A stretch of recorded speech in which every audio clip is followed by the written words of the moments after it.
Welcome to Blizzard Fire. We hope this video helps fire up your solution.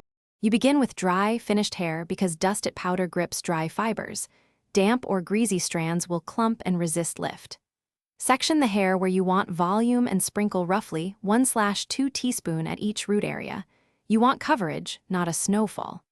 Once placed, tap the scalp lightly to settle powder into the roots, then use your fingertips or a small brush to spread it inward. This step creates immediate texture and grip while preserving the outer smooth style. Once the base is set, continue by layering. Sprinkle a little more in problem zones, then massage it into the root with your fingertips to activate the texture. You want to create internal grip, so backcomb vertically in small sections only where lift is required. Avoid over-teasing to prevent brittleness. Between layers, smooth the outer surface with a paddle brush or your palms to blend powder and hair. This method builds lasting lift while keeping the silhouette polished and natural. To finish, shape your style with fingers and a light mist of hairspray for added hold, concentrating at the roots if you need extra lift. Make sure to remove any visible excess by shaking your head, running a clean brush through hair, or lightly tousling.